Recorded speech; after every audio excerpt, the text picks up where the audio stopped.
नमस्कार, मैं निकिता और आप देख रहे हैं सी न्यूज भारत। वक्त हो चुका है न्यूज आवर का। पूर्वांचल का पहला और प्रदेश के चौथे लॉजिस्टिक पार्क का चुनार में केंद्रीय रेल मंत्री अश्विनी वैष्णव ने वीडियो कॉन्फ्रेंसिंग की मदद से उद्घाटन किया।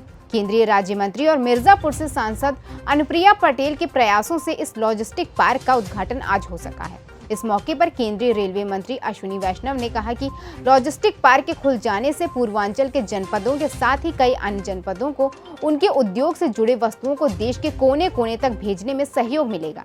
इसके लिए उन्होंने रेलवे के अधिकारियों सहित इस योजना से जुड़े सभी अधिकारियों और विशेष रूप से केंद्रीय राज्य मंत्री अनुप्रिया पटेल के प्रयासों की प्रशंसा की। अश्विनी वैष्णव जी को मैं बहुत धन्यवाद और आभार देना चाहती हूँ। आज उन्होंने चुनार रेलवे स्टेशन के निकट इस लॉजिस्टिक्स पार्क का शिलान्यास किया है, जो कॉनकॉर जो नवरत्ना पीएसयू है उसके द्वारा विकसित किया जाएगा।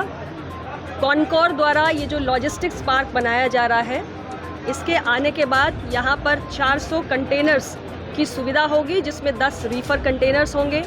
गेट कॉम्प्लेक्स से लेकर यहाँ पर कार्गो हैंडल करने की तमाम तरीके की मॉडर्न इक्विपमेंट मशीनरी की सुविधाएं उपलब्ध कराई जाएंगी और इससे जो हमारा पूरा आसपास का इलाका है, यानी मिर्ज़ापुर, वाराणसी, रेणुकूट, सोनभद्र, चंदौली, प्रयागराज, ये आसपास में जितने भी हमारे छोटे बड़े किसान हैं, व्यवसायी हैं, उद्यमी हैं, निर्यात आयात करने वाले हमारे लोग हैं, उन सभी का जो भी सामान है, चाहे वो कृषि उत्पाद हो, दूध, फल, सब्जी, अनाज, ये सब हो, या प्लास्टिक ग्रैन्यूल्स हैं, या हमारे स्टील के आर्टिकल्स हैं, या जो भी हमारा आसपास कारपेट है, हैंडीक्राफ्ट है, ये सारा सामान जो है इन कंटेनर्स के माध्यम से राष्ट्रीय और अंतर्राष्ट्रीय बाजार तक पहुंचेगा। तो इस लॉजिस्टिक पार्क के विकसित होने के बाद हमारे क्षेत्र के आर्थिक विकास को, और इस पूरे पूर्वांचल का पहला लॉजिस्टिक पार्क है, आर्थिक विकास को गति मिलेगी, समय और पैसे की बचत होगी, नए अवसर खुलेंगे, रोजगार सृजन होगा। मैं इसके लिए रेल मंत्री जी को पुनः आभार व्यक्त कर तो इनके प्रयास से जो यह कार्य यहाँ पर हुआ है, इससे हमारे क्षेत्र के काफ़ी लोगों को फ़ायदा होगा, किसानों को भी फ़ायदा होगा, उद्योगपतियों को भी फ़ायदा होगा।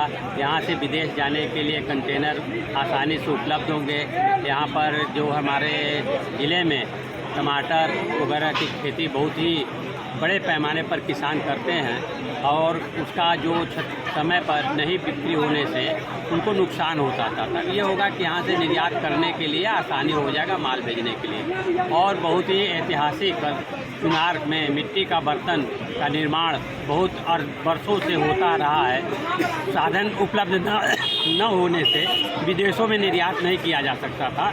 अब यह यहाँ पर खुल जाने से, सुविधा मिल जाने से यहाँ के उद्योग भेजने के लिए कालीन हुआ, मिट्टी का बर्तन हुआ, हमारे क्षेत्र के जो टमाटर हुए, सब्जी हुए, अन्य जो फसल उत्पादन होता है उसको भेजने के लिए काफ़ी सुविधा होगा, लोगों का विकास होगा और सबकी आमदनी बढ़ेगी। द्वारा जो लॉजिस्टिक्स पार्क बनाए जा रहे हैं, देश में 61 जगह बनाए जा रहे हैं, उसका उद्देश्य यही है कि माल ढुलाई में, कच्चा माल लाने में एक जगह से दूसरी जगह, या जो तैयार उत्पाद है जिसमें बहुत सारी चीज़ें आती हैं, जिसमें उद्योग के उत्पाद भी आते हैं, इंडस्ट्री के प्रोडक्ट्स भी आते हैं, चावल, फल, डेयरी, सब्जी, जो भी आप पैदा करते हैं, अभी आप आसपास के बाजार में उसको पहुंचा पाते होंगे, आप मंडियों में बेचते हैं। लेकिन अगर आपको देश के किसी दूसरे कोने में अपने खेत की पैदावार को भेजना है, अपना धान, गेहूं, फल, डेयरी, सब्जी जो भी भेजना है, तो आप कैसे भेजोगे? वो सुविधा आपको इस लॉजिस्टिक पार्क के माध्यम से मिलने जा रही है। तो ये 61 लॉजिस्टिक पार्क जो हर जगह बन रहे हैं, उसमें अब एक नाम हमारे इस चुनार क्षेत्र का भी जुड़ गया है। ये फैसिलिटी चलाना काफ़ी हमारे लिए मुश्किल हो जाएगा, तो मैं जो व्यापारी गण यहाँ पे मौजूद हैं उनसे भी निवेदन करूँगा कि वो इस फैसिलिटी का भरपूर उपयोग करें, क्योंकि उनके बिल्कुल डोर स्टेप पे, उनकी फैक्ट्री के पास ही एक अंतर्राष्ट्रीय स्तर की सुविधा उनको प्राप्त होने वाली है, जिसका वो पूरा उपयोग करें और हमें ज़्यादा से ज़्यादा व्यवसाय दें, जिससे हम इसका और विकास करें। एक बार मैं पुनः आप सबका इस कार्यक्रम में स्वागत करता हूं। धन्यवाद। मिर्जापुर से सी न्यूज़ संवाददाता अनिल केसरी की रिपोर्ट। फिलहाल के लिए इस खबर में बस इतना ही। देश और दुनिया की तमाम खबरों के लिए देखते रहिए सी न्यूज़ भारत।